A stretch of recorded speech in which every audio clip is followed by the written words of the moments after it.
अगर आप लगातार ईमानदारी पूर्वक काम करें और उसके बाद भी आपको कोई बदनाम करने की कोशिश करे तो ऐसी स्थिति में आपकी मनोदशा कैसी होगी। इसी प्रकार से आज का ये वीडियो कुछ खास होने वाला है, क्योंकि झारखंड के सरकारी स्कूल में शिक्षकों को बायोमेट्रिक अटेंडेंस के आधार पर उनका सारा प्रोसेस आगे बढ़ता है और यहाँ तक कि उन्हें वेतन का भुगतान भी बायोमेट्रिक अटेंडेंस के आधार पर ही होता है। इसके लिए शिक्षक नित्य दिन ससमय विद्यालय में उपस्थित होकर बायोमेट्रिक अटेंडेंस बनाकर दिन की शुरुआत करते हैं और दिन भर शिक्षा के अलख जगाने का प्रयास करते हैं। लेकिन कुछ विभागीय तकनीकी के कारण शिक्षकों को रोज बदनामियों का शिकार होना पड़ रहा है, जिससे उनका प्रतिदिन दिल खिन्न होता नजर आता है।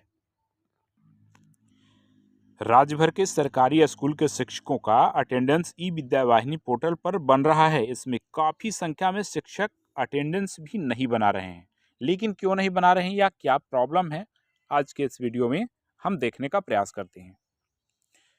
राजधानी समेत राज्य में लगभग 18 से 20 हजार शिक्षकों का विभागीय निर्देश के बाद भी प्रतिदिन ई विद्या वाहिनी पर अटेंडेंस नहीं बन रहा है। शिक्षकों ने विभाग द्वारा जारी आंकड़ा का विरोध करते हुए कहा है कि यह आंकड़ा भ्रामक और तथ्यहीन है,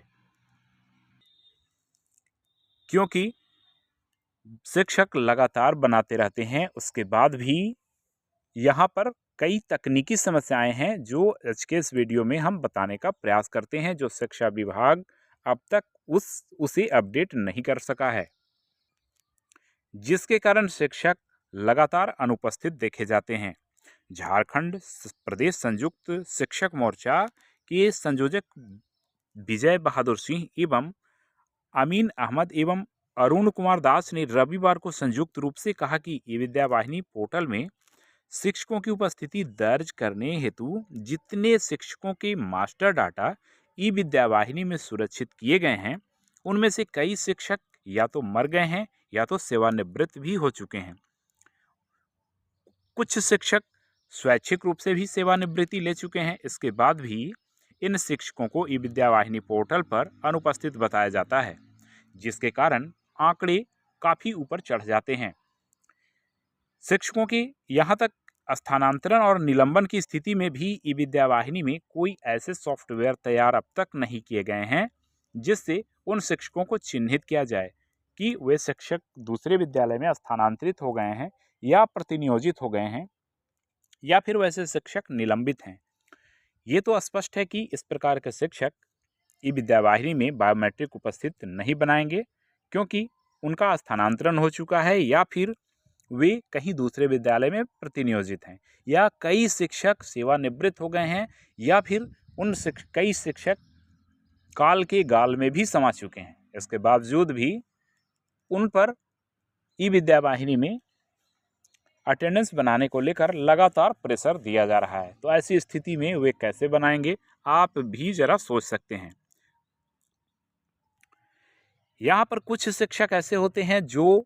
अपने CL की छुट्टी लेकर अपना निजी काम में व्यस्त हो जाते हैं या फिर चिकित्सा अवकाश में होते हैं। ऐसी कोई प्रावधान नहीं होने के कारण शिक्षक को बायोमेट्रिक उपस्थिति में एब्सेंट शो करता है, जिसके कारण शिक्षकों के साथ एक बदनामी का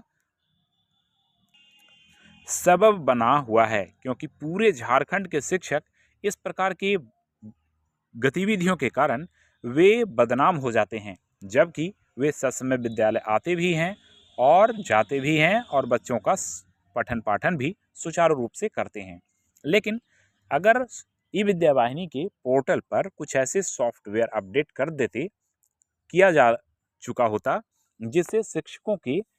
विद्यालय छोड़ने के कारण को तुरंत ही अपडेट अगर कर दिया जाता, तो शायद ये 18 से 20 हजार प्रति माह शिक्षकों को ई विद्या वाहिनी में अटेंडेंस नहीं बनाने के शोकॉज नहीं होते, क्योंकि शिक्षकों के साथ कहीं न कहीं स्थानांतरण जैसी या फिर CL जैसी या फिर कई प्रकार की समस्याओं को लेकर ई विद्या वाहिनी में अटेंडेंस नहीं बनाते और उन्हें सीधा तौर पर एब्सेंट कर दिया जाता है। विभाग ने ऑनलाइन छुट्टी लेने को लेकर भी एक पोर्टल तैयार किया है, लेकिन ऑनलाइन अवकाश लेने में भी कई तरह की खामियां नजर आ रही है, जिसे दूर करने की ज़रूरत है। तभी वह सुचारू रूप से वर्क कर पाएगा और विभागों का सही से निर्देशों का अनुपालन भी हो सकेगा। तो शिक्षकों के इस प्रकार के मानसिक प्रताड़ना से बचाने के लिए शिक्षा विभाग को ई विद्यावाहिनी के पोर्टल में कुछ